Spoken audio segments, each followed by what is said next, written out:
Hello नमस्कार दोस्तों, स्वागत है आप सभी का सत्या एक्सलेंट यूट्यूब चैनल पे। सभी लोग लाइव आ जाइए, यहाँ पर लाइव आपके लिए क्लास शुरू हो रही है। और जो भी लोग हमारे यूट्यूब चैनल पे नए होंगे, चैनल को सब्सक्राइब कर देंगे और घंटी वाला आइकन को दबाकर ऑल नोटिफिकेशन पे क्लिक कर देंगे। दोस्तों, इससे पहले मैंने यहाँ पर पावर सिस्टम से संबंधित मैंने आपको क्वेश्चन बताया, जो कि बहुत ही इंपॉर्टेंट क्वेश्चन था। तो बहुत सारे लोगों का रिक्वेस्ट था कि सर डीसी मोटर से भी क्वेश्चन बता दीजिए। तो यहाँ पर दोस्तों आपके लिए डीसी मोटर से संबंधित क्वेश्चन लेके आ चुके हैं, जिसमें आपको हर एक वीडियो में 25 क्वेश्चन मिलेंगे, जो कि बहुत ही इंपॉर्टेंट होगा। और ये जो आज का वीडियो है, ये पहले नंबर का वीडियो है, तो वीडियो को आप अंत तक देखिएगा, बहुत ही इंटरेस्टिंग आज का क्वेश्चन होने वाला है। तो यहाँ पर हम आगे बढ़ते हैं। उससे पहले दोस्तों मैं आपसे रिक्वेस्ट करता हूँ कि यहाँ पर जो आपका रेड कलर का बटन नीचे आपको दिख रहा होगा, उस पर सब्सक्राइब कीजिएगा और घंटी वाला आइकन को दबाकर ऑल नोटिफिकेशन क्लिक कीजिएगा हमारी हर एक वीडियो देखने के लिए। चलिए हम आगे बढ़ते हैं।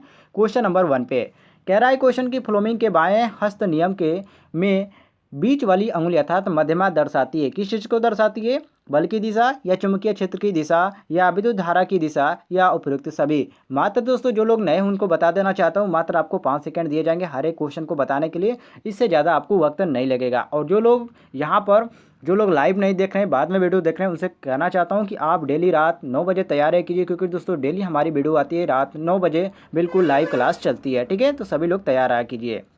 चलिए सबका ही आंसर बताइए, यहाँ पर कौन सा ऑप्शन आपको सही लग रहा है। तो देखिए दोस्तों, फ्लोमिंग के बाएं हस्त नियम, ठीक है, अर्थात यहाँ पर फ्लोमिंग का जो वाम हस्त नियम होता है, उसमें क्या नियम है कि यदि बाएं हाथ की प्रथम 2 अंगुलियां तथा अंगूठे को परस्पर समकोण बनाते हुए इस प्रकार फैलाया जाए कि पहली अंगुली जो है चुंबकीय क्षेत्र की दिशा और बीच की जो दूसरी अंगुली होती है वो आपकी चालक की विद्युत धारा प्रवाहित की और दिशा को इंगित करे, वो आपका अंगूठा चालक का घुमाव और दिशा को इंगित करेगा। ठीक है, तो यहाँ पर हमसे कौन सा पूछ रहा है, तो ये हमसे बीच वाली अंगुली कह रहा है। ठीक है, तो बीच वाली अंगुली के लिए यहाँ पर हमारा सही हो जाता है ऑप्शन नंबर सी, अर्थात विद्युत धारा की दिशा। तो ये हम मारेंगे ऑप्शन नंबर जो दिया गया सी, बिल्कुल करेक्ट आंसर। बहुत ही इजी क्वेश्चन था, कोई दिक्कत नहीं होगा, सभी लोग को आता होगा। आगे बढ़ते हैं क्वेश्चन नंबर 2 पे। कह रहा है, क्वेश्चन की डीसी मोटर का वह घूमने वाला भाग है, बॉडी, फील्ड पोल या आर्मेचर या उपयुक्त सभी। तो डीसी मोटर में जो रोटेटिंग करता है वो उसको किस नाम से जाना जाता है, इसमें आपसे पूछा जा रहा है। ठीक है, सभी लोग बताइए वो कौन सा भाग है। ऑप्शन आपके सामने है, बॉडी, पोल, फील्ड और यहाँ पर दिया गया है आपका आर्मेचर और उपयुक्त सभी। सभी लोग इसका आंसर दीजिए। तो दोस्तों देखिए, जो डीसी मोटर होता है उसके कई भाग होते हैं, जैसे कि बॉडी हो गया, फील्ड पोल हो गया और आर्मेचर हो गया।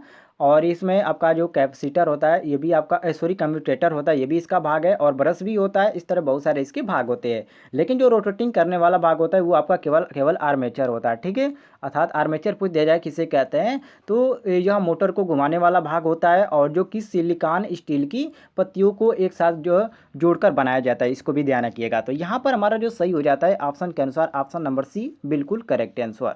आगे बढ़ते हैं क्वेश्चन नंबर 3 पे। कह रहा है, क्वेश्चन की डीसी मोटर के लैप वाइंडिंग में समांतर पथों की संख्या होती है पोल की संख्या के बराबर, या 2 या 4 या 8। वेरी वेरी इंपॉर्टेंट क्वेश्चन है दोस्तों, सभी लोग बताइए। ये इसमें लैप वाइंडिंग से क्वेश्चन आपसे पूछ रहा है, सभी लोग बताइए।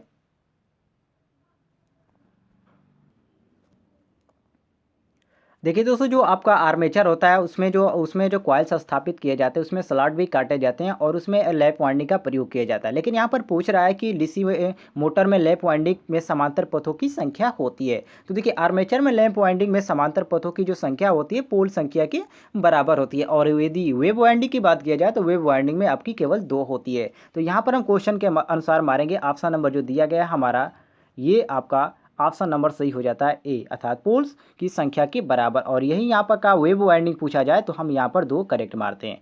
तो यहाँ पर हमसे पूछ रहा है लैप वाइंडिंग, तो हम ए ऑप्शन करेक्ट मारेंगे। आगे बढ़ते हैं क्वेश्चन नंबर 4 पे। कह रहा है, क्वेश्चन की डीसी मोटर का दिक् परिवर्तक अर्थात कम्यूटेटर बना होता है तांबे का या अभ्रक का या बेकेलाइट का या कास्ट आयरन का।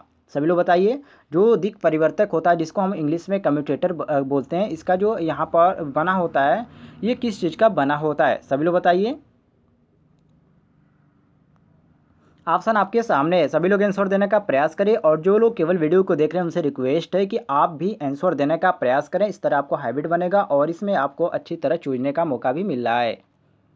तो देखिए दोस्तों, जो आपका दिक् परिवर्तक होगा जिसको हम कम्यूटेटर बोलते हैं, ये आपका हॉट ड्रॉन तांबे की मोटी पत्तियों के बैकलाइट के आधार पर ये इसमें कस कर बनाया जाता है। ठीक है, और इसको आप ध्यान रखिएगा, ये जो पत्तियाँ होती है इसका अभ्रक में भरा होता है, अर्थात पत्तियों के बीच में आपका किसका भरा होता है, ये अभ्रक, जिसको हम माइका भी कहते हैं। ठीक है, इसको इंग्लिश में माइका कहते हैं, ये भरा रहता है। ठीक है, चलिए हम आगे बढ़ते हैं। यहाँ पर क्वेश्चन के अनुसार हमारा सही हो जाता है, जो ऑप्शन नंबर ए दिया गया है तांबे का, ये हमारा ऑप्शन नंबर ए हमारा करेक्ट आंसर हो जाता है।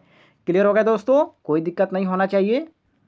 ये तांबे की मोटी पत्तियां भरी होती है। ठीक है, पत्तियों के बैकलाइट के आधार पर ये कसकर बनाया जाता है। तो यहाँ पर आपका तांबे की मोटी पत्तियां तो नहीं लिखा है, लेकिन यहाँ पर तांबे का लिखा है, इसलिए हम यहाँ पर मारेंगे ऑप्शन नंबर ए बिल्कुल करेक्ट आंसर। आगे बढ़ते हैं दोस्तों क्वेश्चन नंबर 5 पे। कह रहा है क्वेश्चन की बैक ईएमएफ की खालिस्तान भी कहते हैं, बैक ईएमएफ या विरोधी ईएमएफ या काउंटर ईएमएफ या उपयुक्त सभी, कौन सा ऑप्शन आपको सही लग रहा है, सभी लोग बताइए।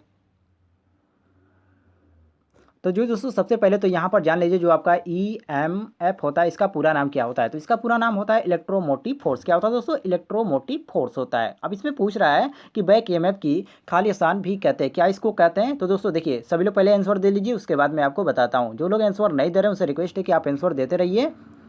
चलिए यहाँ पर देखिए दोस्तों, जो आपका यहाँ पर इसको बोला जाता है, ये इसे हम काउंटर विद्युत वाहक बल भी कहते हैं, जो कि यहाँ पर हमारा दिया गया ऑप्शन नंबर सी, ये हमारा सी ऑप्शन करेक्ट हो जाता है। क्लियर हो दोस्तों। और यदि पूछ दिया जाए कि विरोधी विद्युत वाहक बल किसे कहते हैं, तो फैराडे के विद्युत चुंबकीय प्रेरण के नियम अनुसार कहा जाता है कि आर्मेचर में फील्ड पोल द्वारा स्थापित चुंबकीय फ्लक्स के कारण एक विद्युत वाहक बल अर्थात ईएमएफ प्रेरित हो जाता है, जिससे कि विरोधी ईएमएफ या बैक ईएमएफ कहते हैं। तो यहाँ पर क्वेश्चन के अनुसार हमारा सही हो जाता है ऑप्शन नंबर जो दिया गया है हमारा, यहाँ पर देख सकते हैं जो आपका दिया गया है यहाँ पर ऑप्शन नंबर यहाँ पर हमारा सही हो जाता है बी, फ्लोमी के बाएं हाथ का नियम, ये आपका सी का सही हो जाएगा और 6 का सही हो जाएगा। और यहाँ पर आपका सही होगा ऑप्शन नंबर डी, अर्थात इसको बैक ईएमएफ या विरोधी ईएमएफ या काउंटर ईएमएफ, अर्थात इसको 3 नामों से जाना जाता है। ठीक है, यहाँ पर हम मारेंगे option number D question number 5 में, और यहाँ पर 6 में हम मारेंगे ऑप्शन नंबर बी, अर्थात यहाँ पर कह रहा है कि बैक ईएमएफ की दिशा ज्ञात करने के लिए कौन सा नियम प्रयोग किया जाता है। तो इसमें हम फ्लोमी के दाएं हाथ का नियम उपयोग करते हैं। ठीक है, फ्लोमी के दाएं हाथ का नियम सभी को मालूम होना चाहिए, बहुत ही ईजी है। चलिए आगे बढ़ते हैं हम क्वेश्चन नंबर 7 पे। कह रहा है क्वेश्चन कि बैक ईएमएफ का मान सदैव आरोपित ईएमएफ से खाली स्थान होता है, कम होता है या अधिक होता है या बराबर होता है या समानुपाती होता है, सभी लोग बताइए।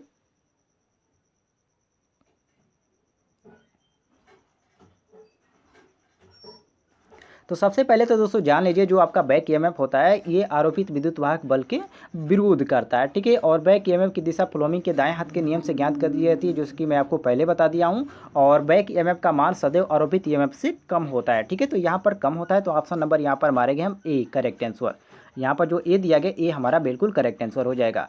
क्वेश्चन नंबर 8 पे आते हैं दोस्तों। कह रहा है क्वेश्चन की स्थिर गति वाली मोटर किसे कहा जाता है, डीसी सीरीज मोटर को या डीसी शंट मोटर को या कम्युलेटिव कंपाउंड मोटर को या डिफरेंशियल कंपाउंड मोटर को, किसको यहाँ पर स्थिर गति कहा जाता है, सभी लोग बताइए।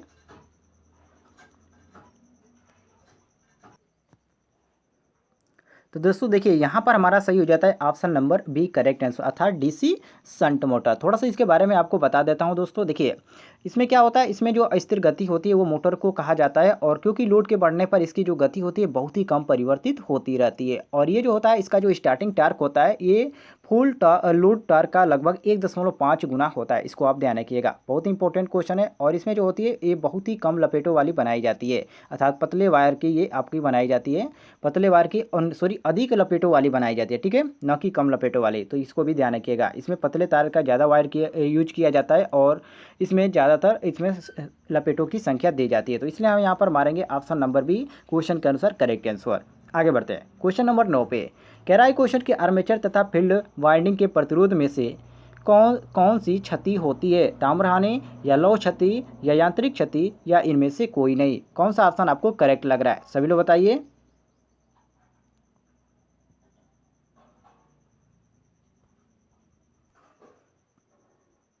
तो दोस्तों देखिए, यहाँ पर हमारा सही हो जाता है option number A correct answer, अर्थात ताम्र क्षति। कैसे दोस्तों, देखिए यहाँ पर आपके ईडे करंट भी होता है और यहाँ पर आपका हिस्टेरेसिस होता है, अर्थात हम कहते हैं कि यह मोटर जो होता है इसका जो घूमने वाला भाग होता है उसको हम रोटर कहते हैं, जो कि सिलिकॉन स्टील की पत्तियों के साथ जोड़कर बनाया जाता है, ताकि इसमें हिस्टेरेसिस जो क्षति होती है वो कम धारा क्षति हो सके।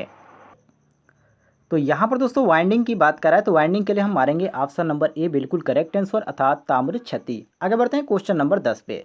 कह रहा है क्वेश्चन की लोड परिवर्तन का प्रभाव किस क्षति पर नहीं पड़ेगा, ताम्र क्षति पर या भंवर धारा क्षति पर या हिस्टैरिसीस क्षति पर या बी और सी दोनों पर। सभी लोग बताइए कौन सा ऑप्शन आपको करेक्ट लग रहा है। तो यहाँ पर दोस्तों सही हो जाएगा आपका भंवर धारा क्षति और यहाँ पर हिस्टैरिसीस क्षति अर्थात दोनों हमारा करेक्ट होगा, तो इसलिए हम मारेंगे ऑप्शन नंबर डी कि बी और सी दोनों क्या है करेक्ट हैं। आगे बढ़ते हैं क्वेश्चन नंबर 11 पे। कह रहा है क्वेश्चन की विद्युत मोटर किस प्रकार की ऊर्जा को रूपांतरण करता है, यांत्रिक ऊर्जा को प्रकाश ऊर्जा में बदलती है या विद्युत ऊर्जा को यांत्रिक ऊर्जा में बदलती है या रासायनिक ऊर्जा को यांत्रिक ऊर्जा में बदलती है या ध्वनि ऊर्जा को यांत्रिक ऊर्जा में बदलती है। कौन सा ऑप्शन आपको करेक्ट लग रहा है। सभी को मालूम है दोस्तों कि जो आपका विद्युत मोटर होता है ये विद्युत ऊर्जा को यांत्रिक ऊर्जा में क्या करता है परिवर्तन करता है, जो कि यहाँ पर हमारा दिया गया option number B correct answer. विद्युत ऊर्जा को यांत्रिक ऊर्जा में क्या करती है बदलती है, तो बी ऑप्शन हम करेक्ट मारेंगे। क्वेश्चन नंबर 12 पे आते हैं। कह रहा है क्वेश्चन की घूर्णन की दिशा डीसी मोटर में किस नियम के द्वारा ज्ञात की जाती है। वेरी वेरी इंपॉर्टेंट क्वेश्चन है दोस्तों, घूर्णन की दिशा डीसी मोटर में किस नियम से ज्ञात किया जाता है। तो दोस्तों ये जो आपका ज्ञात किया जाता है प्रोमी के बायां हस्त नियम से ज्ञात किया जाता है, जो कि यहाँ पर हमारा दिया गया ऑप्शन नंबर सी बिल्कुल करेक्ट आंसर। आगे बढ़ते हैं क्वेश्चन नंबर 13 पे। कह रहा है क्वेश्चन के निम्न में से कौन किसी डीसी मोटर की मौलिक आवश्यकताएं हैं, चुंबकीय क्षेत्र या आर्मेचर या कम्यूटेटर तथा ब्रश आदि या उपयुक्त सभी। ये आवश्यकता की बात कह रहा है दोस्तों, चलिए सभी लोग बताइए। तो दोस्तों देखिए सभी लोग आंसर दे लिए। देखिए यहाँ पर जो आपका डीसी मोटर होता है इसके लिए आवश्यकता जो होती है चुंबकीय क्षेत्र की भी आवश्यकता होती है, आर्मेचर की भी होती है और कम्यूटेटर तथा ब्रश की भी होती है। इसलिए यहाँ पर सारी आवश्यकता होती है, जो कि ऑप्शन नंबर डी दिया गया हमारा उपयुक्त सभी, तो हम डी ऑप्शन करेक्ट मारेंगे। आगे बढ़ते हैं क्वेश्चन नंबर 14 पे। कह रहा है क्वेश्चन कि क्या होगा अगर किसी पृथक उत्तेजित डीसी मोटर की सप्लाई टर्मिनल्स को आपस में बदल दिया जाए। ऑप्शन दिया गया मोटर डीसी जनित की भांति कार्य करने लगेगी और बी ऑप्शन दिया गया मोटर की घूर्णन दिशा परिवर्तित हो जाएगी और सी ऑप्शन दिया गया मोटर की घूर्णन दिशा वही रहेगी और डी ऑप्शन दिया गया मोटर रुक रुक कर चलेगी। कौन सा ऑप्शन आपको करेक्ट लग रहा है, सभी लोग बताइए। तो उस समय दोस्तों क्या होगा, देखिए उस समय आपका मोटर की जो घूर्णन दिशा है वो परिवर्तित हो जाएगी, जो कि यहाँ पर हमारा दिया गया ऑप्शन नंबर बी, तो बी ऑप्शन हम बिल्कुल करेक्ट आंसर है, बी ऑप्शन करेक्ट मारेंगे। आगे बढ़ते हैं क्वेश्चन नंबर 15 पे। कह रहा है क्वेश्चन की आरोपित विद्युत वाहक बल तथा डीसी मोटर में प्रेरित विद्युत वाहक बल की आपस में क्या प्रक्रिया होती है, सहायक होता है या विरोध करने वाला होता है या कोई प्रतिक्रिया नहीं करता या आर्मेचर करंट में वृद्धि करने वाला होता है। कौन सा ऑप्शन आपको करेक्ट लग रहा है, सभी लोग इसका आंसर दीजिए। तो दोस्तों ये जो होता है ये आपस में विरोध करने वाला होता है, जो कि यहाँ पर हमारा दिया गया ऑप्शन नंबर बी, ये देख सकते हैं ऑप्शन नंबर जो हमारा बी दिया गया ये हमारा बिल्कुल करेक्ट आंसर दिया गया। यहाँ पर देख लीजिए ये रहा आपका option number B correct answer. Question number 16 पे आते हैं। कह रहा है क्वेश्चन की करंट की मात्रा जो डीसी मोटर द्वारा स्रोत से ली जाती है ज्ञात की जाती है। इसमें एक सूत्र होता है दोस्तों, यही सूत्र आपसे पूछ रहा है। उम्मीद है सबको ये सूत्र याद होगा तो आसानी से देख के बता सकते हैं कौन सा ऑप्शन आपको करेक्ट लग रहा है, सभी लोग बताइए। यहाँ दोस्तों बिल्कुल आप करेक्ट आंसर दे रहे हैं, अर्थात यहाँ पर जो आपका जो दिया गया है ऑप्शन नंबर यहाँ पर देख सकते हैं ए हमारा बिल्कुल करेक्ट है, अर्थात आई ए बराबर V minus E B upon R A. अब दोस्तों इसी पर एक सूत्र आएगा, अर्थात इस पर एक क्वेश्चन भी आएगा जो मैं आपको इस वीडियो में ही आपको कवर किया हूँ, जो मैं आपको आगे दिखाता हूँ, आगे दिखाएंगे हम।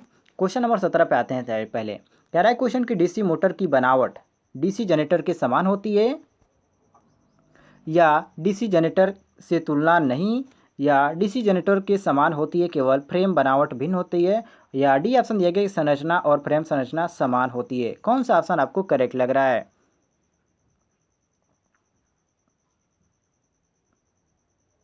तो दोस्तों इसमें देखिए क्या होता है डीसी जनरेटर के समान होती है, सभी लोग जानते हैं, क्योंकि डीसी मोटर में और डीसी जनरेटर में ज़्यादातर अंतर नहीं है, केवल इसमें फ्रेम की बनावट जो होती है वो भिन्न होती है। इसलिए यहाँ पर हम मारेंगे ऑप्शन नंबर सी बिल्कुल करेक्ट आंसर।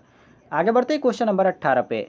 कह रहा है क्वेश्चन के निम्नलिखित किन तथ्यों पर बैक ईएमएफ निर्भर करता है, आर्मेचर के समांतर पथों की संख्या पर या मोटर की गति पर या प्रति ध्रुव संख्या पर फ्लक्स पर या उपयुक्त तीनों पर। कौन सा ऑप्शन आपको करेक्ट लग रहा है, सभी लोग बताइए क्वेश्चन का आंसर। सभी लोग इसका आंसर दीजिए। क्वेश्चन नंबर 18 का कह रहा है, क्वेश्चन के निम्नलिखित किन तथ्यों पर बैक ईएमएफ निर्भर करता है? आर्मेचर में समांतर पथों की संख्या पर, या मोटर की गति पर, या प्रतिध्रुव फ्लक्स पर, या उपरोक्त तीनों पर? कौन सा ऑप्शन आपको करेक्ट लग रहा है? तो ये दोस्तों जो होता है ये आपका आर्मेचर के समांतर पथों पर भी निर्भर करता है, आर्मेचर की गति पर भी, या प्रतिध्रुव फ्लक्स पर भी, अर्थात ये तीनों पर निर्भर करता है। इसलिए हम मारेंगे ऑप्शन नंबर डी बिल्कुल करेक्ट आंसर। आगे बढ़ते हैं क्वेश्चन नंबर 19 पे। कह रहा है क्वेश्चन कि डीसी मोटर में प्रेरित वोल्टेज प्रयुक्त वोल्टेज का विरोध करता है, या प्रयुक्त वोल्टेज पर कोई प्रभाव नहीं डालता, या प्रयुक्त वोल्टेज के पक्ष में कार्य करता है, या प्रयुक्त वोल्टेज के से स्वतंत्र होता है? कौन सा ऑप्शन आपको करेक्ट लग रहा है? सभी लोग बताइए। और ये दोस्तों इस प्रकार का टेस्ट आपको डेली दिया जाता है ताकि आप अच्छी तरह तैयारी कर सकें और हर एक एग्जाम के लिए आप तैयार रहें।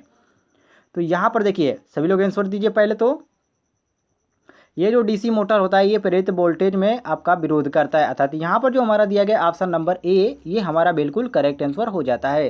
क्वेश्चन नंबर 20 पे आते हैं। कह रहा है क्वेश्चन की क्या कारण है कि स्टार्टिंग के समय मोटर उच्च विद्युत धारा लेती है? उस समय क्या होता है आपका बैक ईएमएफ क्या होता है? लेस देन यहाँ पर भी दिया गया, यहाँ पर ए बी बराबर 0 दिया गया, यहाँ पर ए बी ग्रेटर देन यहाँ पर आपका भी दिया गया, और यहाँ पर आपका ए बी बराबर भी दिया गया है। कौन सा ऑप्शन आपको करेक्ट लग रहा है? तो उस समय दोस्तों क्या होता है ए बी बराबर 0 होता है। ठीक है, ये आपका विद्युत धारा लेत की है, तो यहाँ पर हमारा बी ऑप्शन बिल्कुल करेक्ट हो जाता है। आगे बढ़ते हैं क्वेश्चन नंबर 21 पे। मैंने दोस्तों आपको कहा था कि मैंने आपको उस सूत्र पे मैं आपको एक क्वेश्चन भी दिया हूँ, जो कि यहाँ पर आपके सामने आपका क्वेश्चन आ चुका है। दिया है क्वेश्चन कि 240 वोल्ट पर कार्य करने वाली डीसी मोटर में विरोधी विद्युत वाहक बल का मान 220 वोल्ट हो तो 0.5 ओम प्रतिरोध वाले आर्मेचर में कितना करंट प्रवाहित होगा? देखिए दोस्तों यहाँ पर इसका सूत्र होता है आपका ई बी बराबर V minus I A R A होता है। ठीक है, अब इसमें हमको क्या पूछ क्या रहा है, पहले तो यहाँ पर ध्यान दीजिए। तो हमसे पूछ रहा है यहाँ पर आई ए का मान, अर्थात आर्मेचर धारा का मान पूछ रहा है। तो आई ए को हम बाहर निकालेंगे तो आपका हो जाएगा आई ए बराबर V minus E B upon R A हो जाएगा। ठीक है, अब इस सूत्र पे आप लगाएंगे तो आप आसानी से लगा सकते हैं। अब दोस्तों ध्यान रखिए, बहुत सारे लोगों को कन्फ्यूजन ये होगा कि इसमें आई ए क्या है, इसमें बी क्या है, ई बी क्या है, आर ए क्या है। तो दोस्तों देखिए इसमें आई है आपका आर्मेचर एम्पियर में धारा, और जो आपका आर ए ये आपका आर्मेचर प्रतिरोध है ओम में। ठीक है, और यहाँ पर आप आसानी तरह इसको लगा सकते हैं, कोई भी आपका दिक्कत नहीं होने वाला है। ठीक है, तो इसको आप लगा के बताइएगा कमेंट में कौन सा ऑप्शन आपको करेक्ट लग रहा है। वैसे जो इसका सही आएगा आंसर, इसका जो सही आना चाहिए आपका आएगा ऑप्शन नंबर ए था 40 एम्पियर ही आएगा। इसको आप लगा कर देख लीजिएगा, तो ऑप्शन नंबर ए हमारा यहाँ पर करेक्ट हो जाएगा। क्वेश्चन नंबर आते हैं 22 पे। कह रहा है क्वेश्चन की यदि शक्ति कैसी है, वह शक्ति कैसी है जो किसी विद्युत मोटर के नेट प्लेट पर अंकित है? सभी लोग बताइए। पहला ऑप्शन दिया गया इसमें शाफ्ट पर उपलब्ध शक्ति, बी ऑप्शन दिया गया मोटर द्वारा ली गई शक्ति, और सी ऑप्शन दिया गया दी गई शक्ति या कुल शक्ति। सभी लोग बताइए।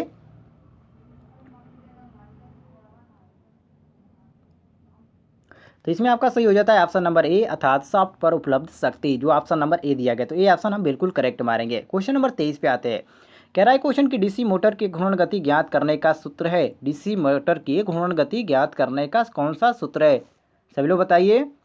एन बराबर यहाँ पर दिया गया V minus I A R A, और यहाँ पर दिया गया आपका एन बराबर I A R A minus V upon K phi, और यहाँ पर दिया गया एन बराबर V minus I A R A K phi, और यहाँ पर दिया गया अपान यहाँ पर दिया गया एन बराबर I A R A minus V upon K phi. कौन सा ऑप्शन आपको करेक्ट लग रहा है? तो देखिए दोस्तों यहाँ पर जो आपका होता है एन प्रोपोर्शनल टू भी minus I A R A होता है। ठीक है, आर ए आपका होता है अपान फाइव होता है। तो यहाँ पर आपका जो होता है ये आपका कांस्टेंट होता है। तो यहाँ पर आपका हो जाता है क्या, एन बराबर V minus I A R A upon K phi हो जाता है, जो कि यहाँ पर ऑप्शन में हमारा दिया गया ऑप्शन नंबर यहाँ पर सी, ये बिल्कुल करेक्ट आंसर। अब दोस्तों सभी लोग पूछेंगे कि इसमें एन क्या है, भी क्या है, आई ए क्या है, आर ए क्या है, और के फाइव क्या है। तो दोस्तों देखिए एन इसमें जो आपका दिया गया ये आपका आर्मेचर की घूर्णन गति है, जो कि आरपीएम में व्यक्त की जाती है, और जो आपका भी दिया गया ये आपका आरोपित ईएमएफ है, जो कि वोल्ट में इसको ज्ञात किया जाता है, और जो आई है ये आपका आर्मेचर धारा है जो एम्पियर में होता है, और ये आपका आर है जो आपका दिया गया ये आपका आर्मेचर प्रतिरोध है जो ओम में होता है, और जो आपका फाइव दिया गया यहाँ पर ये फ्लक्स है जो कि वेबर में होता है, और ये आपका जो दिया गया है ये आपका के जो आपका दिया गया है ये आपका के बराबर हो जाता है JP/60A। नेक्स्ट को आपको वीडियो में इससे संबंधित भी क्वेश्चन मिलेंगे, तो इसको भी ध्यान रखिएगा। तो यहाँ पर हमारा जो सही हो जाता है क्वेश्चन के अनुसार जो ऑप्शन नंबर सी दिया गया है, बिल्कुल हमारा सी करेक्ट आंसर हो जाता है। आगे बढ़ते हैं क्वेश्चन नंबर 24 पे। कह रहा है क्वेश्चन के निम्न में से कौन सा कथन सही है। पहला ऑप्शन दिया गया सीरीज मोटर का स्टार्टिंग टार्क बहुत ही अधिक होता है और यह फुल लोड पर टार्क 5 गुना होता है। बी ऑप्शन दिया गया सीरीज फील्ड वाइंडिंग मोटे तार तथा कम लपेट वाली बनाई जाती है। और सी ऑप्शन दिया गया सीरीज मोटर में फील्ड वाइंडिंग आर्मेचर की श्रेणी क्रम में संयोजित होती है। और डी ऑप्शन दिया गया उपयुक्त सभी। सभी लोग बताइए कौन सा ऑप्शन सही दिया गया है। बहुत अच्छा, सबसे पहले उन्होंने कमेंट किया था। ठीक है, यहाँ पर देखिए कुछ लोगों ने इसका सही आंसर बताया, अर्थात सभी लोग इसका सही आंसर आप दे सकते हैं। यहाँ पर आपका डी सही हो जाएगा क्योंकि यहाँ पर जो सारी स्टेटमेंट है ये आपका सही दिया गया है। आगे बढ़ते हैं क्वेश्चन नंबर 25 पे। कह रहा है क्वेश्चन की फील्ड ध्रुव पर टर्नों की संख्या श्रेणी मोटर में कैसी होती है। शंट फील्ड से अधिक या शंट फील्ड से कम या नगण्य या शंट फील्ड के समान। कौन सा ऑप्शन आपको करेक्ट लग रहा है। तो ये दोस्तों जो आपका श्रेणी मोटर में पूछ रहा है, तो श्रेणी मोटर में शंट फील्ड से कम होता है, जो कि यहाँ पर हमारा दिया गया ऑप्शन नंबर बी, जो कि मैं आपको पहले ही बता चुका हूँ कि ध्रुव की टर्नों की संख्या जो होती है श्रेणी मोटर में ये आपकी शंट फील्ड से कम ही होती है। तो यहाँ पर हमारे option number B correct answer. Clear हो गया दोस्तों। तो दोस्तों आज की वीडियो में इतना ही। नेक्स्ट वीडियो में और भी क्वेश्चन मिलेंगे। और दोस्तों सभी लोग तैयारी कीजिए, डेली रात 9 बजे आपका टेस्ट लाइव स्टार्ट होता है। मिलते हैं नेक्स्ट वीडियो में, तब तक के लिए जय हिंद, वंदे मातरम।